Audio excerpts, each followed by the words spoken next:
Bonjour Christelle. Bonjour Tom. Alors nous arrivons au 32e CITREP, nous sommes le 18 mars et les, les modes de calcul des bombardements ont changé, mais Ouais, on sent très bien qu'avec le résultat des bombardements qui sont donc typiquement des violations des accords de Minsk, on est très certainement au plus haut de tout ce qui a été fait, même depuis l'année 2016, depuis le début de l'année 2016. Voilà, je te laisse la parole. Merci. ouais. Donc, durant la semaine écoulée, l'armée ukrainienne a violé le cessez-le-feu en RPD à 529 reprises. Donc, comme on le disait, l'armée a changé en fait sa façon de donner les chiffres. Elle donne désormais le nombre de violations au cours desquelles plusieurs tirs peuvent avoir lieu. Donc, avant, elle détaillait vraiment tous les tirs, armes lourdes, armes légères comprises, mais je crois que ça leur faisait vraiment trop de travail. Donc, maintenant, ils donnent juste le nombre de violations. Donc il peut y avoir 10 tirs pendant une violation et le nombre de tirs avec les armes lourdes interdites par les accords de Minsk. Donc il ne donne plus les chiffres de toutes les armes légères. Je pense que ça leur faisait trop de travail entre les différentes, les tirs de roquettes, de grenades, de tous ces trucs-là. Ouais. Donc il donne plus que ce qui est vraiment interdit par les accords de Minsk. Donc là, sur cette semaine, on a eu 5842 tirs faits avec ces armes lourdes, donc je rappelle artillerie, mortier et chars d'assaut, ce qui est quand même une hausse de 28% par rapport à la semaine dernière. Donc on voit qu'on est toujours dans une tendance à la hausse, ça change pas. C'est clair. Ces tirs ont touché 22 localités de la République. Et les tirs les plus lourds ont touché cette semaine Zaïtsevo, Gorlovka, Yassinovataïa, Krutaya Balka, Spartak, Kominternovo, Dokuchaevsk, Yasnoye, Oktябрь, Yelenovka, Luganskaye, la zone du centre Volvo et de l'aéroport, ainsi que les districts de Petrovski, Kirovski et Kievski à Donetsk. Ces tirs ont fait 12 morts, dont un civil, et 14 blessés, dont 12 civils, y compris 3 rien que durant les dernières 24 heures en République populaire de Donetsk. Ils ont aussi endommagé ou détruit 57 habitations. L'armée ukrainienne a aussi empêché, bien sûr, les travaux de réparation d'avoir lieu dans la zone grise. Résultat, la localité d'Avdeïevka et sa coquerie sont toujours sans électricité. Ils ont aussi tiré sur les démineurs de l'armée de la RPD et sur les observateurs du centre conjoint de coordination et de contrôle du cessez-le-feu, alors qu'ils se trouvaient pas loin de la station d'épuration. Ils ont aussi tiré de nouveau sur des points de passage, celui de Mayorsk et celui d'Oktябрь dans le sud de la RPD, et ce alors qu'il y avait des civils qui étaient en train de passer, heureusement sans faire de victimes. Et des tirs qui sont bien sûr toujours ajustés à l'aide de drones. D'ailleurs, alors que je me trouvais à Kominternovo cette semaine, on a entendu un voler dans le ciel alors que l'armée ukrainienne était en train de nous bombarder. Donc je savais très bien qu'ils étaient en train de bombarder des civils. Ouais. C'est inexcusable. Hein. Les chiffres du bombardement par des armes lourdes, le nombre de maisons détruites, le nombre de morts, ça indique très clairement qu'on a atteint des sommets. Et là, il faut redouter une réaction militaire russe dans les prochaines semaines, voire peut-être même dans les prochains jours, hein, parce que c'est vraiment devenu intenable. Hein, intenable. Voilà, c'est plus de 5000 bombardements, c'est plus de 700 bombardements lourds par jour, quoi. Enfin, c'est de la folie. Les services de renseignement de la RPD ont d'ailleurs repéré des redéploiements suivants près du front en violation des accords de Minsk, dont de nouvelles pièces qui sont venues se rajouter à celles qui avaient déjà été détectées par le passé. Donc près de Gorlovka, une compagnie de chars d'assaut, une batterie de canons automoteurs Akatia de 152 mm et une batterie de mortier de 120 mm. Près de Donetsk, 2 batteries de canons automoteurs Gvozdika de 122 mm et une batterie de mortier de 120 mm. Et près de Mariupol, 2 unités de lance-roquettes multiples BM-21 Grad, 2 batteries de canons automoteur Gvozdika de 122 mm, une batterie de canon automoteur Akatia de 152 mm et une batterie de mortier de 120 mm. Durant la semaine, l'armée ukrainienne a continué ses provocations tout le long de la ligne de contact afin d'accuser bien entendu la RPD de violer les accords de Minsk. Leur préféré étant bien sûr d'accuser la République populaire de Donetsk de tirer sur des infrastructures vitales. Mais bon, comme ils font ça comme des manches, ils se prennent les pieds dans le tapis et ça se voit. Donc cette semaine, par exemple, le chef de l'administration civile et militaire de côté ukrainien de la région de Donetsk, Gebrivski, a déclaré que la station d'épuration de Donetsk était privée d'électricité 1 heure avant que ça arrive réellement. D'accord, oui, oui. Ouais. Voilà, hein, donc ça montre bien que c'est bien l'armée ukrainienne qui l'a fait. Hein. Et je rappelle aussi que ça impacte la population qui est dans la zone contrôlée par l'Ukraine. Hein. Donc c'est bien, ça veut dire qu'ils s'en foutent des civils qui sont à Avdiivka. D'ailleurs, à Avdiivka toujours, les forces armées ukrainiennes ont tiré sur un immeuble de 9 étages avec un char d'assaut. L'une des principales chaînes télé ukrainiennes a filmé le tir avec un angle de vue visant à accuser la milice populaire de la RPD. Mais ils ont de nouveau fait ça tellement mal que c'était évident de qui avait réellement tiré. Et donc les habitants locaux, quand ils ont été interviewés, ils ont dit clairement aux journalistes que non, c'était l'armée ukrainienne qui avait tiré et pas du tout la RPD. Ouais, ça, donc là, mauvais, l'opération de com, ça a plus que foiré, et là, ça fait plus de mal que de bien la réputation des forces armées ukrainiennes à Avdiivka. Déjà que c'était pas glorieux. Ah bah ouais, c'est moi qu'on puisse dire. Hein. Et rayon provocation toujours, donc l'armée ukrainienne ne s'est pas limitée aux provocations terrestres mais aussi maritimes. Ainsi le 11 mars, 2 bateaux de combat sont entrés dans les eaux territoriales de la République populaire de Donetsk à proximité de Bizimenoye pour tirer sur les positions de la RPD. On les a détectés en train de tirer, donc l'armée de la RPD a répondu avec des armes légères et des missiles guidés anti-chars. Résultat, ils ont sérieusement endommagé un des bateaux qui a dû être remorqué par après.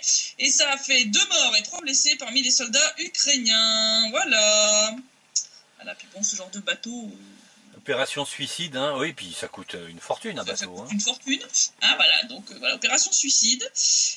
Et en parlant de bateaux, d'ailleurs, l'OTAN vient d'en rajouter de l'huile sur le feu en faisant accoster 4 de ses navires de guerre dans le port d'Odessa. Ces bateaux resteront là jusqu'au 20 avril à des fins de compétition et de formation avec les soldats ukrainiens. Il y a parmi ces bateaux donc un bateau de commandement polonais, l'Orp KX Czerniski, 3 bateaux de déminage, l'espagnol ESPS Duero, l'allemand FGS Rottweil et le turc TCG Alanya. Le programme de la visite inclut des exercices visant à tester la durabilité des bateaux, des visites des navires par les soldats de la marine ukrainienne et des compétitions sportives entre eux et les équipages des bateaux de l'OTAN. Il est aussi question de vente de vieux bateaux de la marine ukrainienne, de la marine américaine à la marine ukrainienne. Bon, ça promet de nouveaux sketchs dignes de ceux avec les véhicules blindés saxons qui avaient été fourgués par l'armée britannique. Les trucs qui montent pas une côte, c'est-à-dire une côte, qui fonctionnent que sur route plate. Oui. Voilà, c'est ça. Donc, si les bateaux américains sont dans le même état que les saxons britanniques, ça promet des situations assez comiques. Si on regarde la situation politique à Corps de Minsk, lors d'une réunion du sous-groupe humanitaire à Minsk le 15 mars, la RPD et l'Ukraine se sont mises d'accord pour un échange au format tous contre tous des prisonniers identifiés. La médiatrice aux droits de l'homme de RPD, Daria Morozova, a déclaré que ça n'avait pas été sans mal, car Kiev accuse 62 de ces personnes de crimes particulièrement graves et donc ne voulait pas les échanger. Mais la RPD a mis Kiev au pied du mur en disant que si ces 62 personnes ne faisaient pas partie de l'échange, celui-ci n'aurait pas lieu. Résultat, après plus de 2 heures de discussion, l'Ukraine a plié, mais bon, Madame Morozova se fait plus d'illusions. Je pense que ça sera très difficile de mener cet échange à bien avant la fin du conflit, car les forces de sécurité ukrainiennes arrêtent de nouvelles personnes soutenant la République de manière quotidienne. Donc la liste passe son temps à changer. Donc c'est... C'est impossible de faire des choses correctement avec des gens qui sont d'une fourberie, d'une criminalité. Non, mais là, c'est la mauvaise foi totale. Le mandat de la mission de surveillance de l'OSCE a été prolongé d'1 an jusqu'au 31 mars 2018, avec un budget alloué de 105,5 millions d'euros pour cette période et 700 observateurs sur le terrain, qui pourront être portés à 1000 observateurs d'après les termes du mandat. Le président actuel de l'OSCE, le ministre des Affaires étrangères autrichien, est d'ailleurs pour le fait d'augmenter le nombre d'observateurs de l'OSCE dans les limites du mandat. On ne voit pas pourquoi, parce que ça change. Oui, c'est clair. Ça fera un peu plus de monde au Banana Café pour les soirées open bar. Le commerce local, c'est ça. Et cette semaine a surtout été marquée par le fait que le divorce entre l'Ukraine et le Donbass est vraiment consommé. Donc suite à la mise en place du blocus du Donbass par les radicaux, et pour ne pas se laisser déborder, tout en ne pouvant pas lever non plus le blocus, donc le cul assis entre les deux chaises, Poroshenko n'a rien trouvé de plus intelligent à faire que de légaliser ce dernier, en prenant ainsi la responsabilité du désastre à venir. Voilà, donc depuis le 15 mars à 14h, non seulement le trafic ferroviaire, mais aussi le fret passant par la route depuis et vers le Donbass sont interrompus, et ce, jusqu'à ce que les entreprises mises sous tutelle de l'État soient rendues. Bon, c'est complètement stupide, parce que la RPD et les RPL ont dit clairement qu'il était hors de question qu'ils changent de politique. D'ailleurs, ils ont commencé à exporter leurs produits vers la Russie. Il y a un premier train de charbon qui a été envoyé pour test en Russie avec 95 wagons, si je ne dis pas de bêtises. Pire, en fait, ce blocus contrevient totalement aux accords de Minsk II. Même le représentant spécial de l'OSCE au sein des groupes de contact, Martin Sajdik, s'est dit préoccupé par ce blocus et a déclaré que cette évolution dangereuse de la situation devait être arrêtée, parce que bon, il est quand même intelligent, M. Sajdik. Hein. Voilà, l'OSCE, les observateurs, c'est des branleurs. Mais le représentant de la mission, le vrai chef de la mission en Ukraine, ça je dis que dans l'ensemble, il est quand même assez posé, assez sensé. Et je pense qu'il a bien compris que là, on se dirige vers une escalade, parce que c'est de la surenchère sur de la surenchère sur de la surenchère. Ouais. Ça n'arrête pas. De son côté, Alexandre Zakharchenko a désormais décrété officiellement que la ligne de front serait la frontière officielle de la République. Qui pourrait donc être amené à bouger en fonction des actions militaires à venir, et que son franchissement en dehors des points de passage autorisés serait désormais considéré comme un crime. Bon, la France se réveillait 15 ans après la guerre en appelant à lever le blocus, Washington aussi, l'Union européenne a demandé des explications à Kiev, et l'Allemagne commence tout juste à se préoccuper d'une éventuelle partition de l'Ukraine. Et il est temps que mamie Merkel se réveille, je ne veux pas être méchante, mais bon, l'Ukraine est déjà coupée en deux morceaux. C'est juste que c'est pas officialisé. Et ma chérie, là, avec l'escalade qu'on voit actuellement avec ce blocus, je comprends pas qu'elle ait mis autant de temps à se réveiller, quoi. Bien sûr que la partition de l'Ukraine est en route et c'est pas maintenant qu'il faut se dire oui, mais ça serait quand même pas bien. Mais bon, d'accord. Ouais. N'importe quoi. Affligeant. Complet. Enfin, vraiment, là, tu te demandes à quoi ils servent. À l'ONU, pendant ce temps-là, c'est règlement de compte à hockey choral entre l'Ukraine et la Russie. Donc là aussi, on voit une escalade de la rhétorique. Les délégations des deux pays se sont échangées des accusations mutuelles lors d'une réunion du Conseil de sécurité de l'ONU dédiée au trafic d'êtres humains en contexte de guerre. Le chef adjoint du ministère des Affaires étrangères ukrainien, Sergei Kislitsa, a essayé de faire porter la responsabilité de ce qui se passe dans le Donbass sur Moscou. Suite à quoi, Yevgeny Zagainov, l'ambassadeur adjoint de la Russie à l'ONU, a reproché à Kiev de traiter les habitants de l'Est du pays comme des esclaves. Je cite, « Apparemment, il semble qu'à Kiev, ils traitent la population des régions orientales de l'Ukraine comme des esclaves privés de droits qui ne peuvent avoir de revendications, par exemple en termes d'identité nationale ou concernant l'utilisation de leur langue natale. Il a été décidé de supprimer ces protestations par la force, comme cela avait lieu habituellement avec les révoltes de serfs dans les temps anciens, a-t-il déclaré. Lorsqu'ils ont échoué, malgré des milliers de morts et de blessés suite à l'utilisation de la force par les autorités de Kiev, ils ont tenté d'étrangler les habitants du Donbass par tous les moyens disponibles, comme le blocus économique et du transport, l'arrêt du versement des prestations sociales, etc., etc. » Donc là, au niveau diplomatie, on est passé encore le cran au-dessus, là quand même. Là, maintenant... Ça fiche les pétoches quand même, parce que les Russes sont de moins en moins patients, de moins en moins... là, ils ont plus de patience. C'est-à-dire là, jusqu'ici, ils balançaient pas des trucs comme ça. Là ils viennent de balancer un scud, là. Oui. Et au beau milieu du Conseil de sécurité de l'ONU. Donc là, on sent que la rhétorique se durcit de plus en plus des deux côtés. Donc pour moi, l'escalade des tensions, elle est inévitable. Elle est bien engagée et c'est bien ce que craignait Martin Sajdik. Si on regarde le côté économique, lors d'une visite en Crimée afin de participer aux célébrations de l'anniversaire de la réunification de la péninsule avec la Fédération de Russie, donc le 16 mars, Alexandre Zakharchenko a déclaré que la Crimée avait besoin du charbon et de l'acier du Donbass et que ce dernier a besoin de la nourriture et des vins produits sur la péninsule. Il a donc dit espérer qu'une coopération économique et commerciale étroite se bâtirait entre les deux régions. Je pense d'ailleurs que le premier train de 95 wagons de charbon qui est parti vers la Russie sera suivi par beaucoup d'autres qui iront alimenter, entre autres, la nouvelle centrale thermique de Crimée. De Crimée, voilà. Donc, si on regarde donc des aspects un peu plus divers, toujours lors de ces célébrations, une réunion avec plusieurs représentants de 15 régions de la Fédération de Russie, les officiels des autorités criméennes, donc entre autres Sergei Aksionov, le président de la République de Crimée, ainsi que des représentants du président russe dans deux régions ont eu lieu, avec une participation d'Alexandre Zakharchenko et de Igor Plotnitsky. Zakharchenko a félicité la Crimée pour son retour à la mère patrie en 2014, puis a déclaré lors de cette réunion « Nous avons aussi organisé un référendum. Certes, juridiquement, nous n'avions pas les mêmes relations que celles que vous aviez avec l'Ukraine, mais nous avons aussi respecté le droit du peuple à l'autodétermination. » En réponse, le 26 mai 2014, les autorités de Kiev ont lancé des attaques aériennes contre la ville de Donetsk. Nous avons eu de lourdes pertes parmi les civils, mais peu importe combien cela a été dur, nous sommes toujours fiers de vous. Nous voyons qu'en Crimée, l'économie se développe, les infrastructures sont réparées. Nous nous sommes réjouis de votre nouvelle centrale thermique et de votre indépendance énergétique et nous serons heureux d'arriver via votre nouvel et bel aéroport.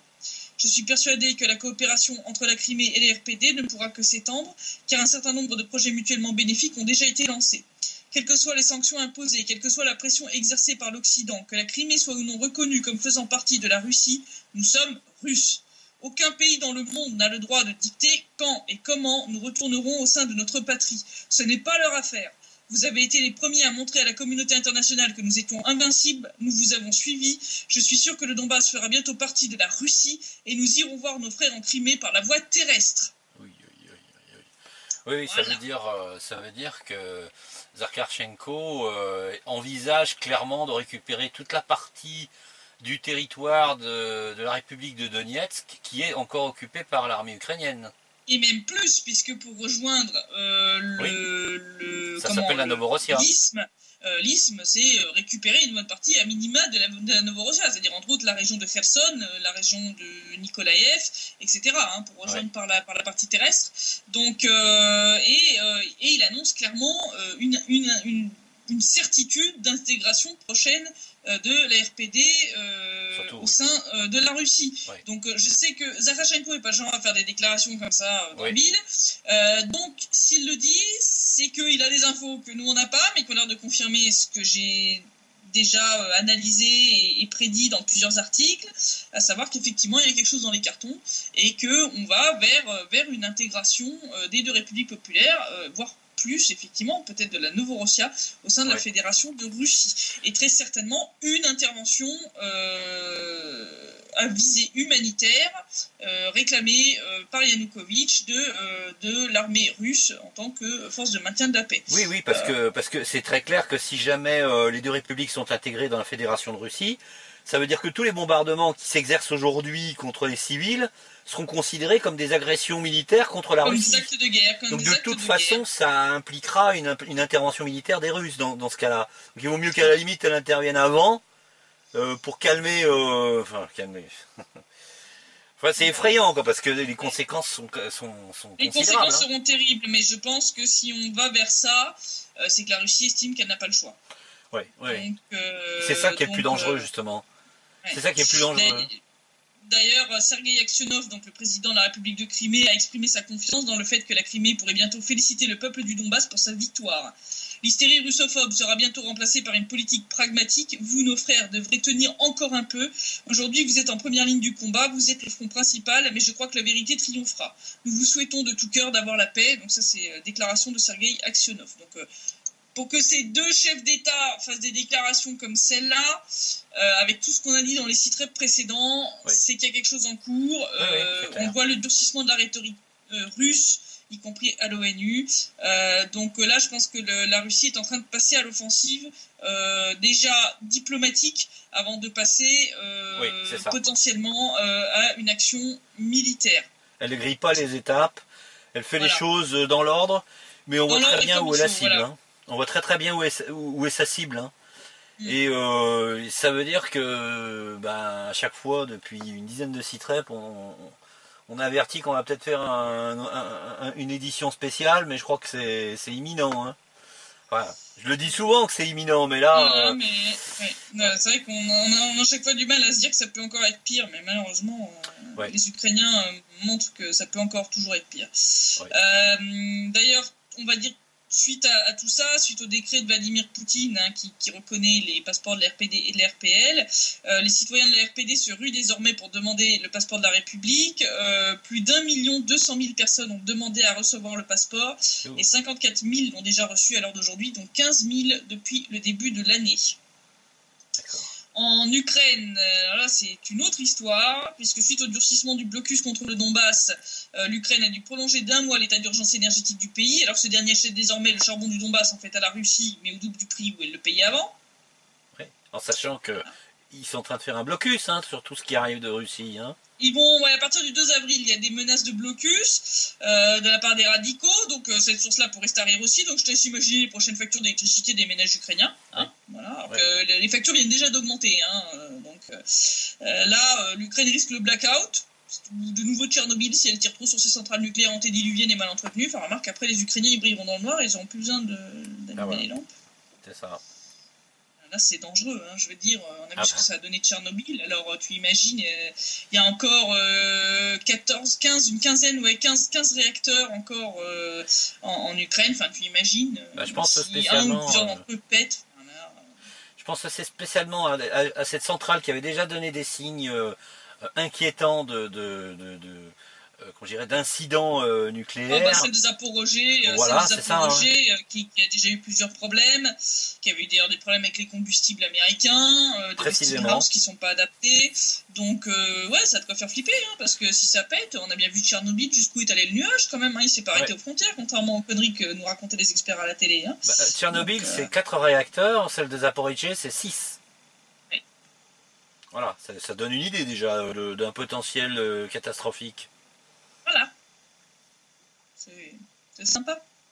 Puis tout ça, c'est très mal entretenu depuis la chute de l'URSS, donc je te raconte pas. Bah oui. Et si on regarde l'économie ukrainienne, elle risque de voir son agonie accélérer suite aux dernières bêtises made in Kiev. Hein. Donc, dans la lignée de ces conneries de blocus, etc., suite aux déclarations de plusieurs banques russes, dont la Sberbank, de finalement accepter d'ouvrir des comptes pour les personnes présentant un passeport de la RPD ou de la RPL, les groupuscules ultranationalistes et nazis ukrainiens ont réagi violemment et appelé à faire fermer ces banques implantées en Ukraine, puisque la Sberbank, par exemple, a des succursales. Oui.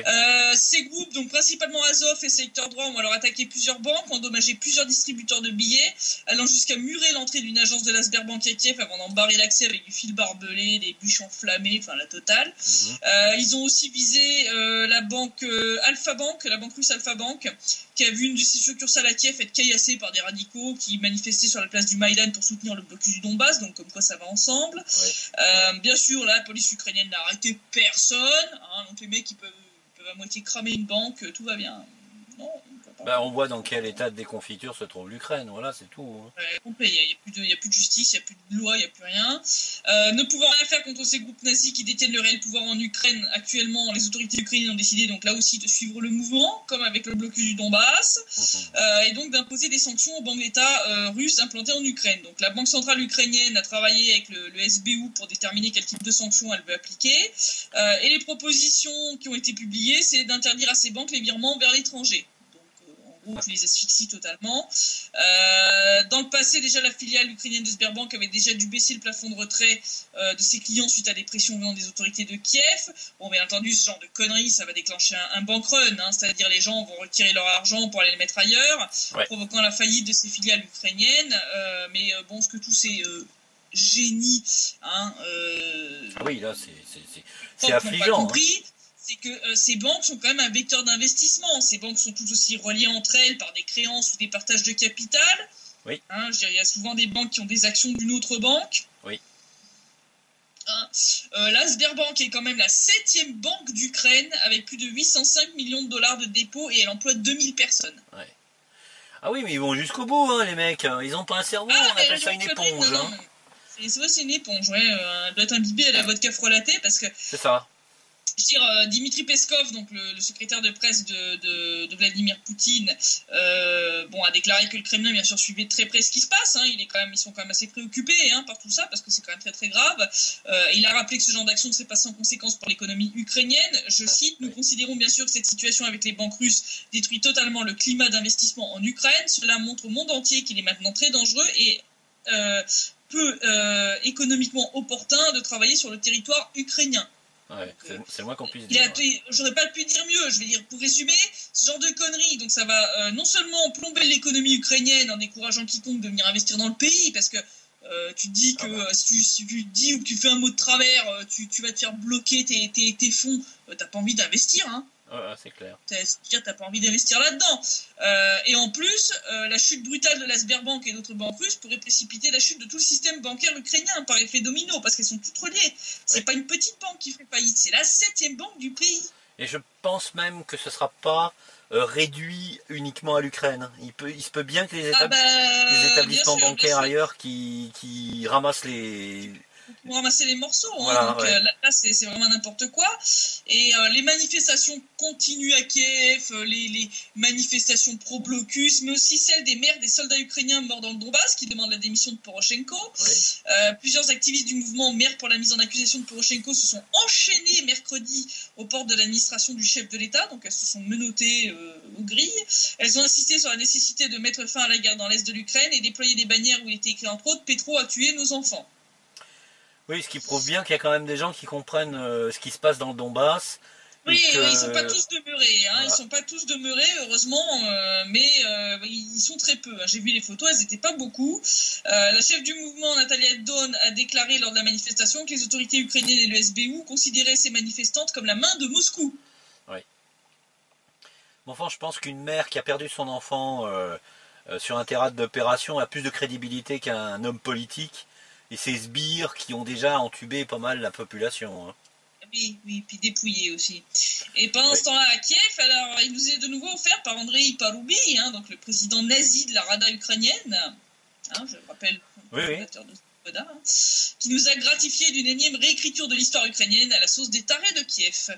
Il a ainsi déclaré qu'en 1918, les troupes ukrainiennes avaient conquis la Crimée et le Donbass contre la Russie, lors d'un discours à l'occasion du centenaire des événements qui ont eu lieu en Ukraine de 1917 à 1921, quand a existé une République populaire d'Ukraine.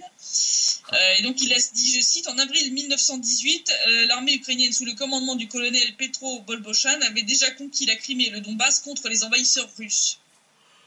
Eh bien. Bon, je sais pas comment dire à ce monsieur qu'à l'heure des encyclopédies en ligne et des livres d'histoire, ce genre de délire le fait juste passer au mieux pour un taré ou au pire pour un drogué ou un alcoolique. Non, parce qu'en 1918, la Crimée était tenue par les troupes russes blanches, ça a été leur dernier bastion. Oui. Et le Donbass, la partie qui est actuellement libre, elle était tenue par les Cosaques du Don. Oui. La seule partie qui était sous responsabilité de l'Ukraine, c'est plus ou moins la partie qui est actuellement occupée d'ailleurs par l'armée ukrainienne et qui en fait avait été conquise par les troupes allemandes qui avaient mis en place un protectorat en Ukraine. Ouais. Donc ils ont juste filé un coup de main, mais c'est pas eux qui ont fait le gros du boulot. Faut arrêter les conneries, quoi. Ouais. Ah, mais c'est sûr que là, quand on veut réviser l'histoire, il faut savoir de quoi on parle, hein, sinon on passe pour un crétin. Hein. Mais bon, là, il a fait fort le père Paroubi. Ah bah je pense que ça n'a peut-être pas finalement beaucoup d'importance pour lui. Il se dit que finalement. On avait déjà eu M. Klitschko qui avait réinventé le maire de Kiev qui nous avait offert aussi un sublime moment comme ça. Et il faut croire que c'est généralisé. Ouais. Je sais pas comment sont fichus les livres d'histoire en Ukraine, mais c'est inquiétant quand même. Oh, mais certains cerveaux, oui, on peut se douter déjà de comment ils sont faits. Très spongieux. Esponjeux. Donc voilà, c'est ça l'état de l'Ukraine. Donc l'Ukraine est en train de s'effondrer totalement. Elle est déjà en plein effondrement économique, moral. Et un politologue d'ailleurs qui a dit en fait l'Ukraine s'est déjà effondrée, mais c'est juste qu'elle n'a pas encore réalisé qu'elle est déjà morte en fait. Qu'elle est déjà foutue, c'est déjà un ex-pays.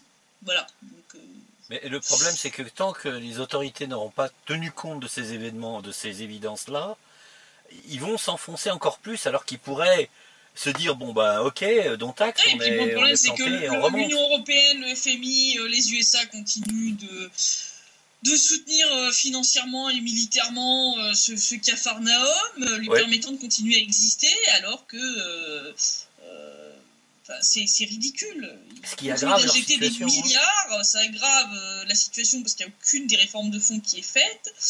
L'Ukraine s'effondre de manière de plus en plus accélérée. Et il y a le moment où va venir la tentation de la guerre. On le voit dans l'accélération de cette surenchère. Ah ben tu mets sous tutelle les entreprises, ben tiens je te fais un blocus total puis je le légalise. Ah puis on prend des sanctions contre les banques russes et puis ça va aller crescendo comme ça de toute façon. Oui.